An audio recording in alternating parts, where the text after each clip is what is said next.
પછી પૂછે કે ભાઈ તમને શું તકલીફ પડી, પછી એવું કે ભાઈ વિડીયોમાં દેખાયું નહીં, ઝાંખું આવ્યું, એવું જેવું હોય તો મને કહેતા રહેજો, બરાબર? ચલો, કોઈ કન્ફ્યુઝન નથી ને આમાં?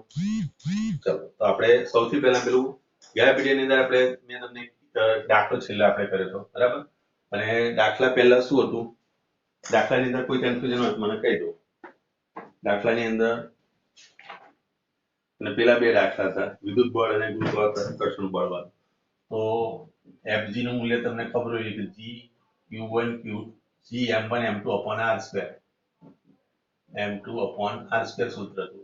Fe નું સૂત્ર શું હતું? તો K Q1 Q2 upon r square. આ બધા મૂલ્ય લીધા તમે, યાદ કરી લો. આ મૂલ્ય, આ બંનેનો ગુણોત્તર લીધો તો r square કેન્સલ થઈ જતું હતું અને એક મૂલ્ય મળે આપણને. આ મૂલ્ય ઘણું મોટું મળતું હતું, યાદ કરી લો, બરાબર? અને એટલા પરથી આપણે પહેલા 11મા ધોરણના પહેલા ચેપ્ટરમાં કીધું વિદ્યુત બળ કરતા ગુરુત્વાકર્ષણ બળ કરતા વિદ્યુત બળ અને ઘણું વધારે છે, બરાબર? અહીં 39 કેટલા ઘણું વધી જાય. બીજું, એક ઇલેક્ટ્રોન અને પ્રોટોન વચ્ચેનું બળ તમારે શોધવાનું હતું ને father equal to mother, આ સૂત્ર વાપર્યું તો આપણે, યાદ કરી લો. અને એમાંથી E બરાબર F upon m. E લખીએ એટલે કે ઇલેક્ટ્રોનનો પ્રવેગ, તો F upon me લખાય. AP લખીએ ત્યારે શું લખાશે? F upon m p લખાય. હવે આનું મૂલ્ય વધારે આવશે, AE is greater than AP આવશે. શા માટે? કારણ કે આગળ તમે જોઈ શકો કે આનું દળ કરતા પ્રોટોનનું દળ વધારે. આવી કઈ ચર્ચા મેં કરી હતી? હેલો, આમાં કોઈ કન્ફ્યુઝન તમને? આ દાખલામાં કોઈ કન્ફ્યુઝન તમને થતું હોય તો મને કહી દો, હું ફરી રિપીટ કરું, બરાબર? રિવિઝનનો મીનિંગ કે મારે તમને યાદ કરવાનું કે આ દાખલાની અંદર આ વસ્તુ હોય. મેં તમને પહેલાય કીધું હતું, બરાબર, કે વર્કશોપની અંદર જ્યાં સુધી સર બોલ્યા હતા કે ભાઈ તમારે દરેક 5 મિનિટની અંદર હાજરી પૂરવાની છે, બીજી 10 મિનિટમાં તમારે રિવિઝન કરવાનું. તો રિવિઝનનો મીનિંગ એવો ના કાઢશો કે આખા દાખલા ત્યાં સોલ્વ કરવા, બરાબર? હા, તમને કોઈ જગ્યાએ તકલીફ પડતી હોય તો મને કહો, બરાબર? બીજું કે લેસન આપનારની સંખ્યા થોડીક ઓછી થાય છે, એવું કેમ? 12 જણનું લેસન આવવું જોઈએ, એટલીસ્ટ પેલા હર્ષનું પણ આવવું જોઈએ. હર્ષને મારે આજે ફોન કરવો પડશે કે ભાઈ કેમ એવું કરે, તું વિડીયો જુઓ અને લેસન કર, બરાબર? રિયાઝ, તને અવાજ ક્લિયર આવે છે ને? રિયાઝ, ઓકે, ચલો. કોઈ કન્ફ્યુઝન? વિડીયો જોવાય છે ને? તું પણ, તમે બધા વિડીયો જોતા નથી એ મને ખ્યાલ આવી જાય. તમારા જે જુઓ ને એટલે વ્યૂ દેખાય મને, બરાબર? તમારા વ્યૂ ઓછા આવશે તો મને ખબર પડશે કે તમે વિડીયો નથી જોયો. હા, જેને જરૂર નથી પડતી એ નહીં જોવે તો ચાલશે, પણ મને મોટા ભાગે થોડોક અંદાજ આવે કે ભાઈ લેસન ઓછું આવે એટલે એનો મતલબ કે તમે વિડીયો જોતા નથી, બરાબર? વિડીયોમાં મહેનત થાય છે ભાઈ, એમને નથી થતો. મારે એને કટ કરવો પડે છે અને મૂકવો પડે છે. 1 કલાક 1.5 કલાક જેવું મારું નેટ વધારાનું વપરાય, બરાબર? અને પછી એને અપલોડ પાછા યુટ્યુબ પર મને કરવાનું, એટલે એ પાછો કલાક, એટલે 2 થી 2.5 કલાક મારે રોજ. એવું નથી હોતું સીધે હું અપલોડ કરી દઉં નાખી જાય, અને અપલોડિંગમાં સમય વધારે જાય, બરાબર? તો અને પછી યુટ્યુબ પર એટલા માટે તમને કોઈ જગ્યાએ તકલીફ ના પડે. યુટ્યુબ પર તમે આરામથી જોઈ શકો, તમારે ડાઉનલોડ કરવાની જરૂર ના પડે. સમજ પડે છે? ખ્યાલ આવે ને? તમે ડાઉનલોડ નહીં કરો તો બી ચાલશે, યુટ્યુબ પર તો હશે જ. ગમે ત્યારે તમે ખોલીને જોશો તો હશે. અને આજથી હું એનું નામ પણ એવું આપવાનો છું. આજે એવું લખીશ PPSV અને 12th કરી દઈશ, બરાબર? અને અહીંયા આગળ ફિઝિક્સ લખેલું હશે, પછી અહીંયા આગળ ડેટ મારી દઈશ. ડેટ જે આપતી હોય અને પછી પાર્ટ 1 2 3 એ રીતે અહીંયા આગળ આ રીતે હું તમને આપીશ. તો તમારે જોવામાં તારીખ વાર પ્રમાણે તમારે જોવું હોય તો જોઈ શકાય. સમજ પડી? થોડું બ્લર થયું, બરાબર? થોડું બ્લર થયું એવું લાગ્યું ને? હેલો, હા, એટલે આ શું થતું હોય કે આ વિદ્યુત ચુંબકીય તરંગો છે. આજે અત્યારે આપણે જે કઈ પ્રોસેસ જેની પર કરી રહ્યા છે, આગળ જતા તમને હું સમજાવીશ કે વિદ્યુત ચુંબકીય તરંગ થઈ ગયું આખું, બરાબર? જ્યારે સ્થિર વિદ્યુત ભાર હોય ત્યારે સ્થિર બળ લાગે, પણ જ્યારે વિદ્યુત ભાર ગતિ કરતા હોય ત્યારે વિદ્યુત અને ચુંબકીય બળ બંને લાગે. અને જ્યારે વિદ્યુત ભાર પ્રવેગિત ગતિ કરતા હોય, આપણે એક સવાલ થઈ ગયો, જો વાતમાંથી એક સવાલ નીકળી જાય આપણી જોડે કે જ્યારે વિદ્યુત ભાર સ્થિર હશે ત્યારે સ્થિર વિદ્યુત બળ લાગે, જ્યારે એ અચળ વેગથી ગતિ કરતો હોય ત્યારે વિદ્યુત અને ચુંબકીય બંને બળ લાગે, બરાબર? ક્લિયર? વિદ્યુત ચુંબકીય બળ લાગે. અને જ્યારે વિદ્યુત ભાર એ પ્રવેગિત ગતિ કરતો હોય ત્યારે વિદ્યુત ચુંબકીય તરંગ પણ ઉત્પન્ન થાય, બરાબર? એ પણ બદલાય, શૃંગ અને ગત પ્રમાણે બદલાય, બરાબર? તો આ ત્રણ વસ્તુ આપણે ધ્યાનમાં લેવાની. આગળ જતા જેમ જેમ તમે ભણતા રહેશો, જેમ જેમ તમે જોતા રહેશો, એમ તમને થોડો ખ્યાલ આપતો રહેશે. ઓકે, ચલો. આપણે આ દાખલાની અંદર કોઈ તકલીફ નથી. પછી એના પછીનો એક બીજો દાખલો હતો, એની પર એક વિદ્યુત ભાર અહીંયા તમને 4 આ રીતે પ્લસ બતાવ્યા હતા. એક બીજો અહીંયા આગળ ગોળો બતાવ્યા હતા, એની પર +2 વિદ્યુત ભાર બતાવ્યા હતા. પછી આને કોઈ ગોળા જોડે ટચ કરાવો છો એટલે કે એનો વિદ્યુતભાર તમે પહેલા કરતા શું કર્યો, અડધો કર્યો.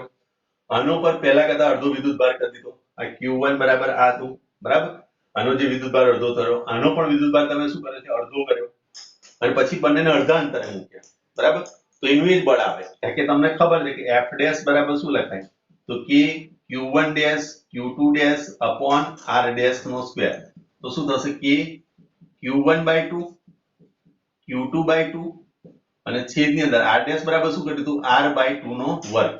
તો આ ચાર ઉપર જતા રહેશે અને આ ચાર નીચે આવશે એટલે કે 4Q1 Q2 upon R square અને આ 2 ગુણ્યા 4 એ થયા. તો 4 4 કટ થાય એટલે મૂળ બળ F જ રહેતું હતું. બોલો, આમાં કોઈ કન્ફ્યુઝન બીજા દાખલામાં પણ? Hello, okay. આ દાખલો ભાગ્યે જ પૂછે, પણ કદાચ આ તો પૂછી બી શકે. બોર્ડને એવું કશું હું કહી ના શકું. અને જો બધા મારા ભવિષ્યવાણી થતી હોય તો પછી હું પેપર એકલા જ કાઢું ને, બરાબર. દુકાન લઈને જ બેસી જવું, બરાબર. પીપી સવાણી પછી જેમ બે બધી સ્કૂલોની સામે જ બેસી જવું, મારા પેપર જ આવશે તો પછી મારા બિઝનેસ થઈ જાય, બરાબર. પણ એવું નથી હોતું, બરાબર. એટલે ધ્યાન રાખજો. અને સીધી તમને પૈસા કદી મળતા નથી, તમારે મહેનત તો કરવી પડે. મહેનત કર્યા વગરની સિદ્ધિ એ નકામી છે, બરાબર. ચલો, હવે મેં તમને એક ચોરનું ઉદાહરણ આપેલું ગયા પીરિયડની અંદર, બરાબર. યાદ આવ્યું ચોર વાળું ઉદાહરણ કે બધાને યાદ છે ને, બરાબર. તો તમારી સોસાયટીમાં એક ચોર પકડાય અને તો ચોરને વારાફરતી બધા જ મારશે. સિસ્ટમમાં નહીં મારે, હું કોઈ વારાફરતી મારશે એનો મતલબ કે કોઈ સિસ્ટમમાં નહીં મારે કે પહેલા ભાઈ A બ્લોક વાળા મારે, પછી B બ્લોક વાળા મારે, પછી C બ્લોક વાળા મારે, એવું કશું નહીં હોતું. ગમે તે રીતે એને મારે. લાત મારે, ગુસ્સા બી મારે, કોઈ લાકડી બી મારે, કોઈ પથ્થર બી મારી દે. તો સ્વાભાવિક વસ્તુ કે એની પર ઘણા બધા પ્રકારના બળો લાગશે, બરાબર. એક જ બળ નહીં લાગે, એની પર ઘણા બધા બળ લાગશે. અને જ્યારે અંતિમ સ્થિતિ પર ઉભો હશે ત્યારે એની પર પરિણામી અસર થઈ હશે. કદાચ એનો હાથ તૂટી ગયો, પગ તૂટી ગયો, લોહી નીકળતું, આ બધી પરિસ્થિતિ આવે. એવી રીતે અહીંયા આગળ તમારે વિચારવાનું છે કે જ્યારે કોઈ એક વિદ્યુતભાર પર, માની લો કે કોઈ એક વિદ્યુતભાર છે અને એની પર એક કરતા વધારે બળ લાગે, તો અહીંયા આગળ આવશે એક સિદ્ધાંત આવે છે જેને કહેવાય સંપાતપણાનો સિદ્ધાંત. કયો સિદ્ધાંત? સંપાતપણાનો સિદ્ધાંત, જેને ઇંગ્લિશમાં કહેવાય superposition theorem. Superposition theorem, superposition, બરાબર. ચલો, આ ઇંગ્લિશ નામ છે એનું, ગુજરાતી નામ આ છે સંપાતપણાનો સિદ્ધાંત. આ સંપાતપણાનો સિદ્ધાંત આપણને શું કહે છે કે જ્યારે કોઈ એક વિદ્યુતભાર પર, દાખલા તરીકે Q વિદ્યુતભાર છે, બરાબર. Q0 લઈ લો, બરાબર. અહીં એક Q1 વિદ્યુતભાર છે, અહીં Q2 વિદ્યુતભાર છે, અહીં Q3 વિદ્યુતભાર છે, અહીં Q4 વિદ્યુતભાર છે, અહીં Qn વિદ્યુતભાર છે અને બધા સરખા છે. આ એક તંત્ર મેં બતાવ્યું. જ્યારે બે અથવા તો બે થી વધારે વિદ્યુતભાર હાજર હોય તેને તંત્ર કહેવાય. તો યાદ છે ને, અમે તંત્રની વ્યાખ્યા પણ અગાઉ કરાયેલી છે, એ પણ યાદ રાખજો. તંત્ર કોને કહેવાય? જ્યારે બે કે તેથી વધુ કણો અને આપણી જોડે શું થશે, વિદ્યુતભાર હોય તેને તંત્ર કહેવાય. બે અથવા તો બે થી વધારે હોય ને તંત્ર કહીશું, બરાબર. કદાચ આની પેન ઓકે. હવે માની લો કે આ ચોર છે, બરાબર. આ તમારા સોસાયટીના વ્યક્તિ છે. Q1 છે, Q2 છે, મિસ્ટર Q3 છે, મિસ્ટર Q4, મિસ્ટર Qn છે. આ બધાના નામ છે. આ Q0 ચોર છે, બરાબર. તો હવે સ્વાભાવિક વસ્તુ છે કે આ બે વચ્ચે આંતરક્રિયા થશે, આ બે વચ્ચે પણ થશે, આ બે વચ્ચે પણ થશે, આ બે વચ્ચે પણ થશે, આ બે વચ્ચે પણ થશે. થાય ને ચોર પકડાય એટલે, કે નહીં થાય? માનવ? ઓકે, ચલો. ઓકે, તો સપોઝ હવે બંને બધા વિદ્યુતભાર સરખા છે એવું માની લો. તો અહીંયા આગળથી આનું જે અંતર હશે, બરાબર. દાખલા તરીકે અહીંયા આગળથી આ તરફનું બળ લાગશે. એ બળને આપણે શું કહીશું, તો F01 લખાય. આ ડાયરેક્શનમાં જશે, ક્લિયર. એ જ રીતે આ Q4 ને કારણે અહીંયા આગળ લાગતું બળ એટલે F04 થાય. Q3 અહીંયા આગળ છે, બરાબર. આ Q2 છે, તો Q2 ને કારણે આ દિશામાં લાગવાનું, Q3 ને કારણે આ દિશામાં લાગવાનું, Qn ને કારણે આ દિશામાં લાગવાનું. આ Fn થશે, આ F2 થશે અને આ F3 થશે. ક્લિયર? તો હવે અહીં આગળથી આની પર લાગતું પરિણામી બળ શોધવું હોય તો આ બધા બળો જે છે એ બળ કેવી રાશિ છે? ઉપર મેં એરો માર્યો છે, કેવી રાશિ છે? બળ કેવી રાશિ કહેવાય? હેલો, બળ કેવી રાશિ કહેવાય?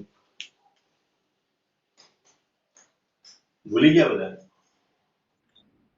હા, સદિશ રાશિ છે તો સ્વાભાવિક વસ્તુ છે. તો શું શું જવાબ આવશે? ભાઈ સદિશ થયું, બરાબર. તો સદિશનો સરળો કરવો પડે. આની પરિણામી અસર લેવી હોય તો સદિશ સરળો આવે અને એના ઉપરથી તમારી વ્યાખ્યા આવશે સંપાદનાના સિદ્ધાંતની. પાછળ હરીશો થોડો હલી જાય છે એટલે મને અંદાજ નથી આવતો તમારો.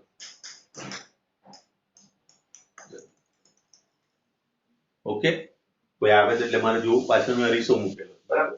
એટલે હરીસાની અંદર તમારું પ્રતિબિંબ થાય ને એટલે એના પછી મને અંદાજ આવે કદાચ પેલો વર્ષ આવી જાય તો, બરાબર. તો એ સંપાદનાનો સિદ્ધાંત આપણને એવું કહે છે કે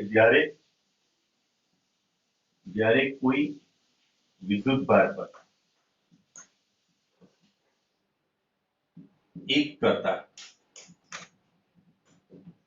વધારે વિદ્યુત બળ લાગતા હોય, વિદ્યુત બળ અથવા તો તમે કહી શકો કુલમ બળ લાગે છે, ત્યારે તેના પર લાગતું પરિણામી બળ એટલે કુલ બળ. પરિણામી બળ એટલે તમે શું કહી શકો? કુલ બળ પણ કહી શકો. કુલ બળ તે દરેક વિદ્યુત ભારો વડે ઉદ્ભવતા સ્વતંત્ર કુલમ બળો અથવા તો તમે લખી શકો કે વિદ્યુત બળો ના સદિશ સરવાળા બરાબર હોય છે. આનો મતલબ શું થયો? આની પર લાગતું પરિણામી બળ મારે F0 શોધવું છે. F0 એટલે કે Q0 પર લાગતું બળ એટલે કે Q0 પર લાગતું પરિણામી બળ. Q0 પર લાગતું પરિણામી બળ. પરિણામી બળને બીજો શબ્દ મેં શું વાપર્યો? શું બોલાય પરિણામી બળ એટલે? કુલ બળ પણ બોલાય અથવા તો એને સમાસ બળ પણ બોલાય. તમને પરીક્ષામાં પ્રશ્ન પૂછે સમાસ બળ સાબિત કરો. હવે તમે વિચારો ખરું સમાસ બળ એટલે કયું બળ આવે? સમાસ બળ તો આપણે ભણ્યા નથી, એવું તો છે નહીં. સમાસ બળનો મીનિંગ પણ શું થાય? કુલ બળ જ થાય. શું થશે? કુલ બળ થશે. ચલો, સરોજીની પાછી એન્ટર થાય છે, બહાર નીકળે છે, બરાબર. ચલો,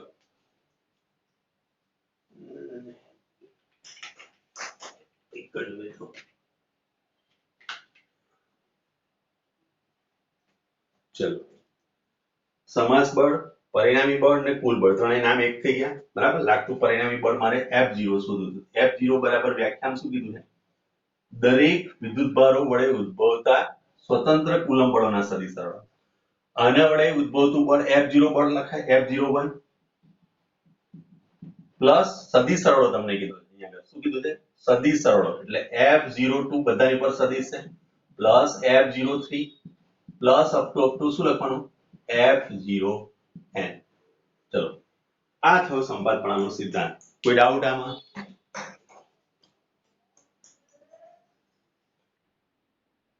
પરીક્ષામાં તમને પ્રશ્ન પૂછે કે ભાઈ એક વિદ્યુતભાર પર એક કરતા વધારે કુલમ બળ લાગતા હોય તો એની પર લાગતું પરિણામી બળ શોધો, બરાબર. ખાલી 2 માર્કની અંદર પૂછેલું હોય તો તમે આનો આટલો આન્સર આપી શકો છો, કે વ્યાખ્યા લખી શકો, કે એક સૂત્ર, એક અહીંયા આગળ આકૃતિ દોરી શકો છો, એકમ લખી શકો છો, પારિમાણિક સૂત્ર લખી શકો છો.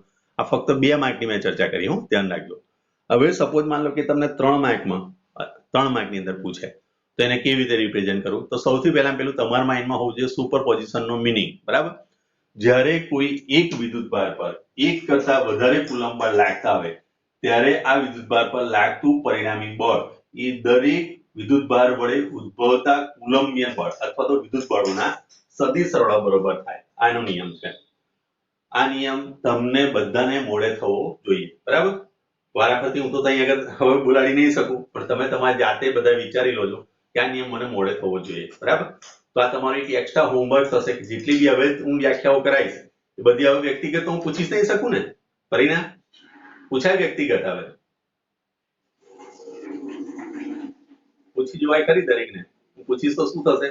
અમુકનો અવાજ મારી જોડે આવશે, અમુકનો અવાજ તમારી જોડે નહીં આવે, અમુક અવાજ કટ થઈ જશે. ખ્યાલ આવે છે? હા, તો તમારી હવે તમને જે નવી વ્યાખ્યા થઈ તો નવી વ્યાખ્યાથી તમારે એને મોડે કરી લખવાની છે. હોમવર્ક તો તમે કરો છો જ, બરાબર. સારા વિદ્યાર્થીઓ જે બધા કરે છે, બરાબર, અને જે અતિ સારા છે નથી કરતા, બહુ સારા, કે જેને બધું આવડી ગયું છે, બરાબર, એ નથી કરતા, તો હવે એને આપણે શું કહી શકીએ, બરાબર. જે નથી કરતા એ અતિ સારા વિદ્યાર્થીઓ કહેવાય. તમે સારા વિદ્યાર્થીઓ છો એ કરે છે, અને જે બહુ જ હોશિયાર થઈ ગયા છે, જે નથી કરતા, બરાબર, તો એમની માટે તો મારા જેવો કોઈ રસ્તો છે નહીં, બરાબર. હા, પણ એના પેરેન્ટ્સ જયારે આવશે ત્યારે હું બતાવીશ આ વિડીયોની અંદર બધું જ. આજે તમારી ચેનલ આપણે એની અંદર છે, એ ગ્રુપની અંદર બધું જ હું બતાવીશ કે ભાઈ તારીખ વાર પ્રમાણે બધા લેસન આ રીતે આપેલું છે, બરાબર. અને બધાને મેં બતાવ્યું છે કે ભાઈ ગુડ વર્ક કર્યું છે, તમે બધું બતાવેલું છે, બરાબર. એ ધ્યાન રાખજો.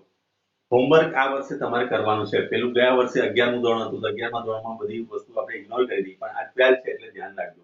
તો સંપાદપણાનો પહેલો સિદ્ધાંત. હવે અહીંયા આગળ તમે પ્રશ્ન જો, આ મેં ખાલી જસ્ટ સમજાવ્યું છે, બરાબર. હવે સમજીએ આગળ સંપાદપણાનો સિદ્ધાંત, અને એના પરથી તમારે પરિણામી બળ. ચલો, તંત્ર એટલે બે અથવા તો બે થી વધારે જ્યારે વિદ્યુતભાર ભેગા થતા એને તંત્ર કહેવાય. હવે આ શબ્દો બધા તંત્ર પર આવે છે.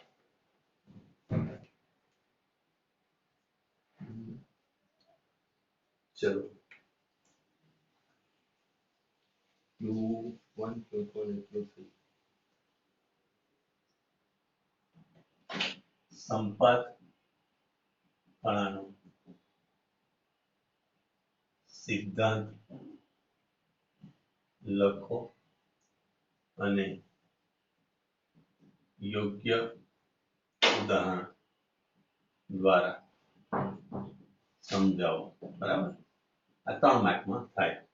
ચલો, પેલો સંપાદપણાનો સિદ્ધાંત શું થશે બોલો, શું લખાશે? સિદ્ધાંત આપણે લખવાનો હોય. શું થાય? જ્યારે કોઈ એક વિદ્યુતભાર પર એક કરતા વધારે કુલમ્બિક બળ લાગતા હોય, બરાબર, અથવા તો તમે બે કરતા વધારે લખશો તોય ચાલશે.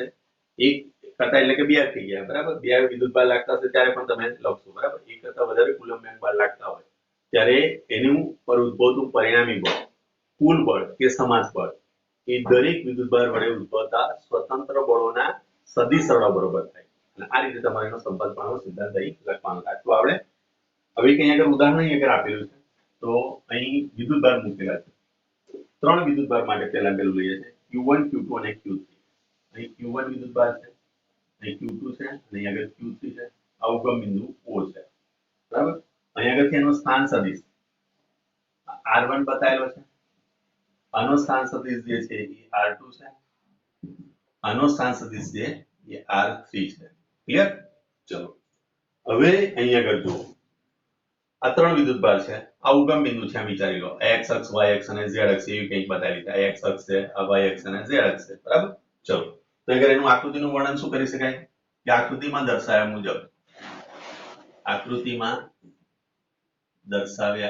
મુજબ. ચલો, શું થશે? Q1 Q2 અને Q3 વિદ્યુતભારો ના ઉગમ બિંદુ ઓની સાપેક્ષે સ્થાન સદિશ અનુક્રમે કયા છે?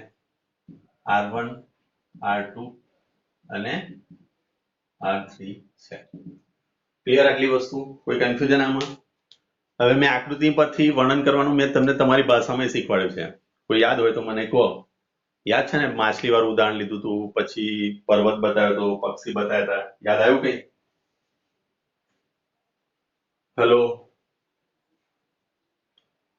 માનવ. ઓકે, ચલો.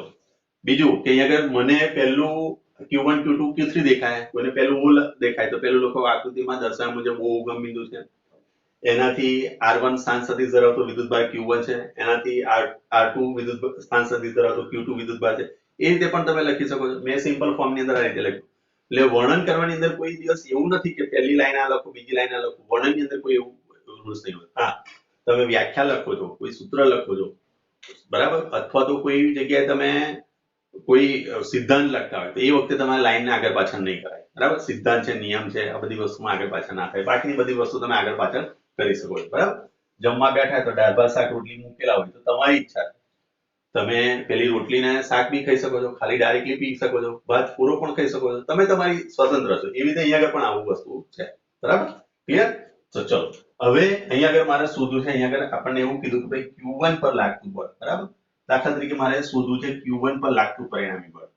Q1 પર લાગતું બળ, બરાબર, જેને આપણે કહીએ છીએ શું શોધવું છે આપણે? F1 લાગતું બળ. F1 શું છે એ આપણે શોધવું છે. તો જુઓ Q1 ની ઉપર કોણ કોણ બળ લગાડે? તો અહીંયા તમે જોઈ શકો કે આકૃતિ પરથી સ્પષ્ટ છે કે આકૃતિ પરથી સ્પષ્ટ છે કે Q1 પર Q2 અને Q3 વડે અનુક્રમે બળ જે લાગે છે હું કોણ લગાડે છે? Q1 પર 2 લગાડે છે, F12 લખાશે અને F13 લાગે છે. ચલો કોઈ કન્ફ્યુઝન આમાં? કઈ રીતે? તો જુઓ હવે આ આની પર બળ લગાડશે, આ બંને સમાન વિદ્યુતભાર છે બધા, તો આ દિશામાં લાગવાનું, અપાકર્ષણ થવાનું. અહીં આગળ અહીં માની લો કે આ Q1 છે, આ Q2 છે અને આ Q3 છે. આ બંને વચ્ચેનું અંતર છે ને હું R12 લખું, R12 સદિશ. અને આ બાજુ જે થયું બળ એને હું લખીશ R12. યાદ આવ્યું? કુલમના નિયમનું સદિશ સ્વરૂપની અંદર આપણે આ બંને વચ્ચેનું અંતર લેતા હતા, એને આપણે કોઈક વસ્તુ ધારી લેતા હતા, એને R12 આપણે લેતા હતા. એ રીતે આ દિશામાં જે બળ લાગશે, આ દિશામાં એ શું લાગશે? તો F13 લાગશે. તો આને લખીશું F13 સદિશ લઈ લો, આ બંને વચ્ચેનું અંતર. અને આની દિશાનો એકમ સદિશ આ દિશામાં જશે એ R12 કેપ લખાશે. આ દિશામાં જે એકમ સદિશ લખાશે એ R13 લખાશે. આવું કંઈક આપણે ભણીને આવ્યા છે, યાદ કરી લો. કોઈ કન્ફ્યુઝન હોય તો પૂછતા રહેજો, કારણ કે આ જ વસ્તુ અગત્યની છે. તો લાગે છે માટે આપણે અહીંયા લખીશું F1 is equal to F12 plus F13 લખાય. F1 બરાબર 12 બરાબર શું લખાય? તો K Q1 Q2 upon 12 છે અહીંયા આગળ, તો R12 નો સ્ક્વેર, R12 કેપ લખાય, plus K Q1 Q3 upon R13 square, R13 cap. જેને કુલમનો સદિશ નિયમમાં સમજ પડી હશે એને જ આ સૂત્રમાં સમજ પડશે, અધરવાઇઝ નહીં સમજ પડે. બોલો સમજ પડી? અને ટાઈમ થાય એટલે મને પરીને કહી દેજો હો, કારણ કે મને તો ગયા પીરિયડ ની અંદર ખબર જ ના રહી કે તમારો ટાઈમ થઈ ગયો છે. હલો, ખ્યાલ પડ્યો ને? સમય થાય એટલે મને કહી દેજે. 2-3 મિનિટ બાકી હોય તો કહી દેવાનું તમારે મને કે સર હવે ટાઈમ થઈ ગયો છે. બરાબર, ચલો હું ઘડિયાળ બી લઈ લઉં છું એટલે મને અંદાજ નહીં. ચલો આમાં કોઈ જગ્યાએ કન્ફ્યુઝન? માનવ, માનસી, પરીના બધાને પૂછું છું. આ તમને સૂત્ર, આ જે સેકન્ડ નંબરનું સૂત્ર ખરું એ તમારે એ આગલી થિયરી જેને આવડતી છે એને કમ્પ્લીટ ખબર પડશે. મિતુલ, રિયાજ, ખબર પડી ગઈ છે?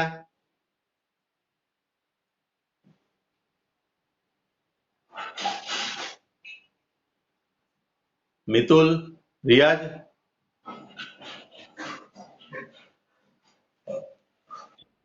ઓકે. હવે આને જો મારે વ્યવસ્થિત રીતે બીજી રીતે લખવું તો શું લખાય? આ મેં તમને શીખવાડ્યું. જો K Q1 Q2 upon હું અહીંયા આગળ લખી શકું R1 minus R2 નો ક્યુબ. અહીંયા આગળ લખાશે R1 minus R2. આ સૂત્ર મેં ચલાવેલું છે, યાદ કરી લો. ટોપિક નથી. K Q1 Q3 upon R1 minus R3 નો ક્યુબ, R1 minus R3. આ રીતે પણ તમે લખી શકો. બોલો, આ થયું તમારું F1.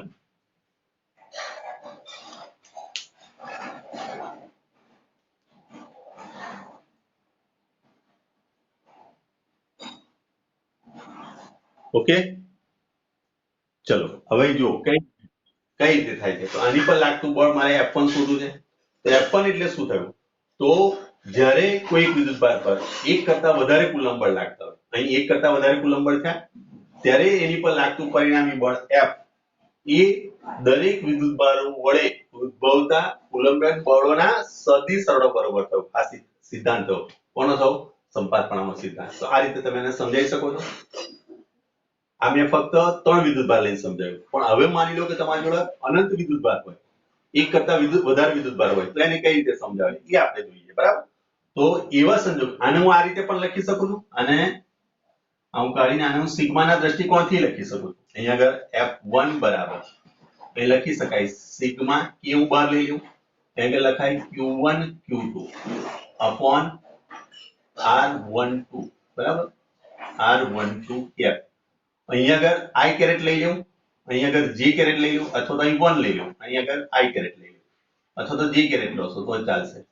અહીં 1 અને J કેરેટ, બરાબર? અહીં J કેરેટ અને G running from 1 to 1 to નહીં 2 to 3, J બરાબર 3 થશે. આ રીતે પણ તમે એને કમ્પ્લીટ કરી શકો છો. ચલો એને n ટાઈપ ની અંદર લખી તમને સમજાવું. n જ્યારે હોય ને ત્યારે સિગ્માના ફોર્મમાં તમને સમજાવું. ચલો આમાં થોડી તમને ઓછી સમજ પડશે. ચલો હવે માની લો કે એક 3 ડાયમેન્શન છે આપણી જોડે અને એની અંદર 3 ડાયમેન્શન ઓ ઉગમ બિંદુ, આ x અક્ષ છે, આ y અક્ષ છે અને z અક્ષ. અહીંયા આગળ આપણી જોડે Q0 વિદ્યુતભાર છે. અહીંયા આગળ માની લો કે R0 એનો એકમ સદિશ છે, અહીં R1 એકમ સદિશ ધરાવતો વિદ્યુતભાર છે Q1. અહીંયા આગળ બીજો વિદ્યુતભાર R2 સ્થાન સદિશ ધરાવતો Q2 છે. અહીં ત્રીજો વિદ્યુતભાર છે Q3 છે, એનો એકમ એનો સદિશ છે R3. અહીંયા આગળ n મો વિદ્યુતભાર છે, તો એટલે Rn એનો એકમ સદિશ થયો અને અહીંયા આગળ થઈ ગયો Qn નો સ્થાન સદિશ, એકમ સદિશ નહીં સ્થાન સદિશ. ચલો હવે આનું અહીં આગળ વર્ણન કરવાનું આકૃતિનું. તો તમે લખી શકો કે આકૃતિની અંદર 3 ડાયમેન્શન દર્શાવેલું છે.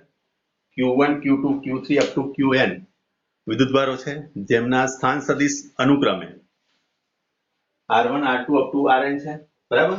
Q0 નો સ્થાન સદિશ R0 છે. આટલી વસ્તુ વર્ણન કરી શકો તમે આનું. ઓકે, હવે આપણે શોધવું છે શું? Q0 પર લાગતું બળ. તમારી ચોપડીની અંદર આપેલું છે અહીંયા આગળ Q1 જ આપેલું છે, બરાબર? ચલો Q1 લઈ લઈએ, આ કે ફરી તમને કન્ફ્યુઝન ના થાય. તો અહીં Q1 લઈએ, તો અહીં R1 આવશે, અહીંયા આગળ R2 થઈ જશે, 2 લઈ લો, અહીં 3 લઈ લો, 3, અહીં 4 લઈ લેજો, અહીં 4, બરાબર ને? Q, બરાબર? ચલો આ રીતેનું વર્ણન કરજો. ચલો હવે વર્ણન કરી દીધું. હવે તમારે શોધવું છે શું? તો Q1 પર લાગતું બળ. હવે સમજો અહીંયા Q1 પર પહેલું બળ દાખલા તરીકે આને લગાવ્યું Q2 એ, તો હવે રેડ પેનથી હું આગળ જોઉં છું, તો આ સ્થાન સદિશ તમારો થાય, તો એને લખશો તમે R12 નો કેપ, આ દિશાનો એકમ સદિશ. તો આ ડાયરેક્શનમાં તમારું બળ લાગશે જેને આપણે કહીશું F12. ક્લિયર?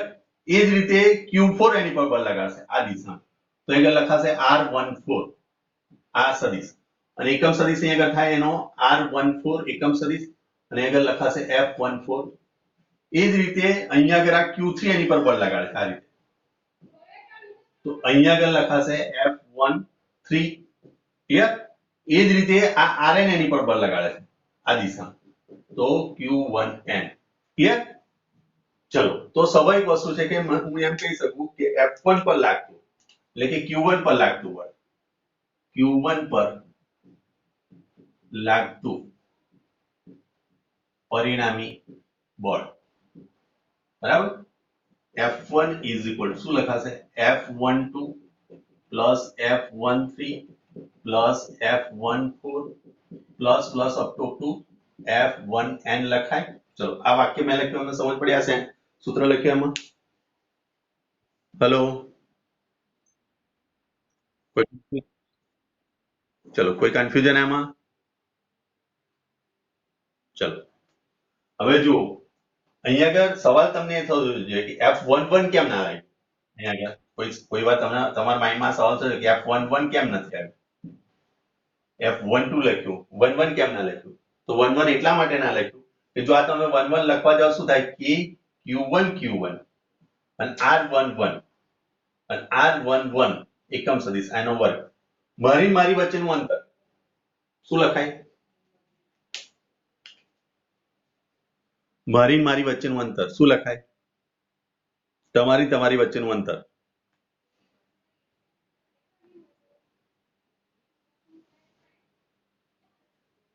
શું થાય? તમારી વચ્ચેનું અંતર 0 આ 0 થઈ જાય જો આ 0 થઈ જાય તો કોઈ પણ છેદ 0 થતો હોય તો આ શું લખાય ઇન્ફિનિટી જેને કહીશું આપણે અવ્યાખ્યાયિત ક્લિયર સમજ પડી તો આ તમને જ્યારે વાયવા આપવા જાવ ત્યારે આ પણ વસ્તુ તમને પૂછે બરાબર હું મારા પર ગુરુત્વાકર્ષણ બળ ના લગાડી શકું મારી જોડે દળ છે છતાં પણ એ જ રીતે કોઈ વિદ્યુતભાર હોય તો વિદ્યુતભાર પોતે પોતાની પર બળ ના લગાડી શકે બરાબર એનું કારણ આ છે બરાબર એટલા માટે મેં 1 1 લખ્યું નથી પરીક્ષામાં તમે કોઈ લખીને ના આવતા એક નવું ફિઝિક્સ થઈ જશે એમ ધ્યાન રાખજો જેનું ક્રિએશન કરવું અઘરું છે બરાબર એ નવું ફિઝિક્સ તમે બનાવશો નહીં ચલો હવે આ દરેકના મૂલ્ય લખ્યા આપણે તો અહીંયા આગળ લખાશે કે મૂલ્ય અને દિશા બંને અહીંયા આગળ લખાશે r12 સ્ક્વેર r12 કેપ લખાય આવું plus q1 q3 upon r13 square અને અહીંયા આગળ લખાશે r13 cap plus q1 q4 upon r14 નો square plus up to q1 qn upon r1n નો સ્ક્વેર r1n કેપ લખાય આવું ચલો આને હું આ રીતે પણ લખી શકું સિગ્મા ના ફોર્મમાં સિગ્મા i રનિંગ ફ્રોમ અથવા તો j running from 2 to n બરાબર કેટલા લખવાના છે n j n થાય ત્યાં સુધી k બાર લઈ લો સિગ્મા ની બાર લઈ લો કે અહીં q1 તો બધા નામ કોમન છે qj લખશો ri r1j નો સ્ક્વેર r1j આ j છે અને કેપ આ રીતે પણ લખી શકો છો અને બીજી રીતે લખવું તો આમ પણ લખાય કે q1 q2 upon r1 minus r2 બરાબર આ સદિશ અને એનો માને એક આવશે r1 minus r2 plus કે q1 q3 upon r1 minus r3 આ બધી વસ્તુ સમજો આગળ જતા ઉપયોગમાં લેવાની છે ખાસ કરીને એન્ટ્રન્સ ની અંદર આ બધી વસ્તુ વધારે આવશે r1 minus r3 up to છેક જઈએ તો કે q1 qn upon r1 minus rn raised to cube r1 minus rn આ રીતે થાય આ સૂત્ર એને સમજ પડશે જેણે મારું છેલ્લું લેક્ચર વ્યવસ્થિત રીતે સમજ્યો હશે એને સમજ પડે અને આઈ થિંક તમે બધાએ હા પાડી છે એટલે છેલ્લું સૂત્ર તમને ખ્યાલ પડે લાસ્ટ સૂત્રમાં ખબર પડી પરિણામ માનસી મિતુલ રિયાજ સરોજિની